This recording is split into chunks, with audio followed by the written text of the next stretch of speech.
আসসালামু আলাইকুম। আজকে আমাদের হাঁসের বাচ্চাগুলাকে পানিতে মুক্ত অবস্থায় ছেড়ে দিয়েছি। অর্থাৎ পুকুরের মধ্যে মুক্ত অবস্থায় ছেড়ে দিয়েছি। এতদিন যাবৎ যে নেট দেওয়া ঘর তৈরি করেছিলাম সেই নেট দেওয়া ঘরের মধ্যে ছিল।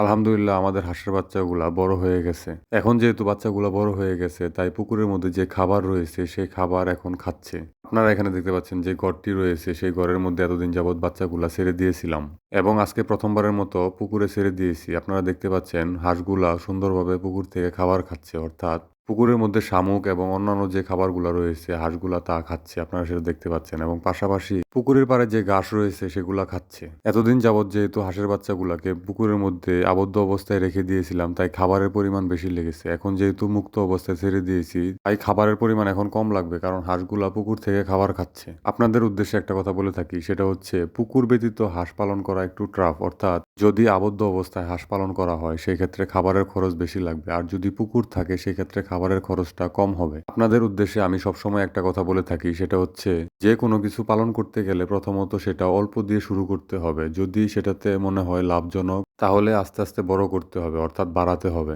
আমাদের মধ্যে অনেকেই আছে বিভিন্ন ধরনের ভিডিও দেখে সে আকৃষ্ট হয়ে বেশি পরিমাণ অর্থাৎ বড় পরিসরে খামার শুরু করে এবং কিছুদিন যাওয়ার পর অনেকেই আছে লসের সম্মুখীন হয় এবং পরবর্তীতে সে আর এই সেক্টরগুলোতে আসতে চায় না। তাই আমি মনে করি একটা মানুষ তখনই সফল হবে যখন সে ছোট পরিসরে খামার শুরু করবে এবং আস্তে আস্তে বাড়াবে। ইউটিউব বা ফেসবুকের ভিডিও দেখে কখনো অভিজ্ঞতা অর্জন করা যায় না। অভিজ্ঞতা তখনই অর্জন হয় যখন যে কোনো পশু বা পাখি পালন করা হয়। যে কোনো পশু পাখি পালন করলে তার খুঁটিনাটি সব বিষয় জানা যায়, অর্থাৎ তার অসুস্থতা এবং তার খাবার প্রক্রিয়া। যে কোনো পশু পাখি পালন করার ক্ষেত্রে সেই পশু পাখি সম্বন্ধে জ্ঞান থাকাটা জরুরি। যেহেতু আমাদের এই হাঁসের বাচ্চাগুলা ব্যতীত আরো 4টা বড় হাঁস রয়েছে, সেগুলা এই বাচ্চাগুলাকে দৌড়ায়, অর্থাৎ হাসাটা বাচ্চাগুলাকে মেরে থাকে। সেই জন্য ভয়েতে হাঁসের বাচ্চাগুলা নেট দিয়ে যে আবদ্ধ ঘর তৈরি করেছিলাম সেই ঘরের মধ্যে চলে গেছে এবং যখন হাসাটা চলে যাবে তারপরে এগুলা সবগুলো আবার বের হয়ে যাবে। যাই হোক, এই হাঁসের বাচ্চাগুলার পরবর্তী কি আপডেট হয় এবং কয়টা হাসা হয় এবং কয়টা হাসি হয় সেগুলো আপনাদেরকে জানানোর চেষ্টা করব।